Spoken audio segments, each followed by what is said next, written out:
a lot of what we've been doing has been ignoring coal and its potential as a major resource in this country. It's always been that way.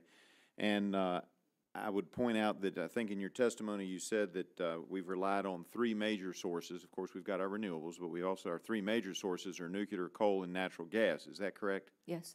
Mm-hmm. And I think you also reported that just the Mercury utility MACT rules would cost about $21 billion a year and $183,000 jobs a year. Is that correct? Yes. Mm-hmm. And that retirement of coal power plants, by 2016, we're going to be retiring 27 gigawatts. Is that also accurate?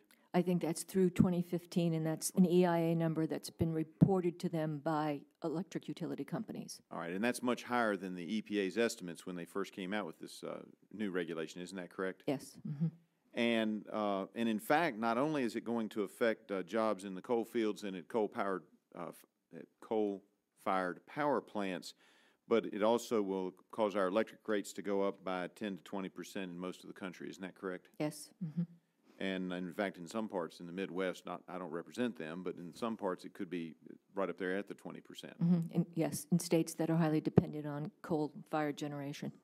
Now, you acknowledge in your written testimony that that the EPA claims that they're not going to do this, but you do raise some concern and worry that the EPA may decide that the modifications in regard to greenhouse gases could impact existing coal-fired power plants, because that would force them to, if they interpreted that complying with utility MACT created them to, into a new source, that would then put a tremendous amount of pressure on the existing coal-fired power plants and cause even more closures. Is that correct? Yes, because under the utility MAC rule, if there are substantial changes, they might be able to look at that particular unit as a new unit and therefore treat it as a new unit where they don't want the amount of greenhouse gas emissions to be any more than from a natural gas plant, essentially.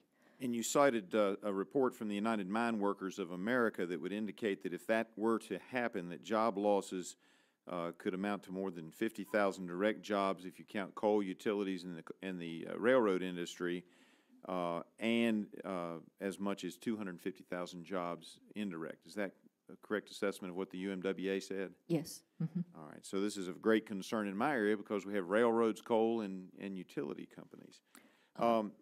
I would point out also that it's kind of interesting that your written testimony indicates that the Chinese are using about 4 times as much coal as we are, and that while they're building cleaner plants, they're not putting their older, less clean plants out of existence in the meantime, are they? No, they're not. With their GDP growth, they need all the power they can get. And in fact, according to the National Energy Technology Laboratory, they're building 60 to 80 gigawatts of coal-fired plants a year, and they think that'll happen easily through 2016 and maybe further.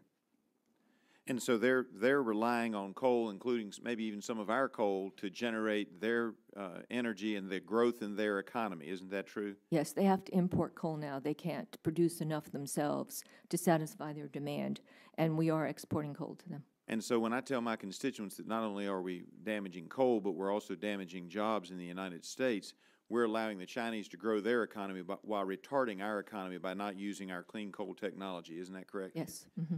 And in fact, in my district, there's a plant that just opened this year that's extremely clean, and because of the carbon rules, the greenhouse gas rules, it wouldn't be allowed to be built if it hadn't already been under construction and then opened this year.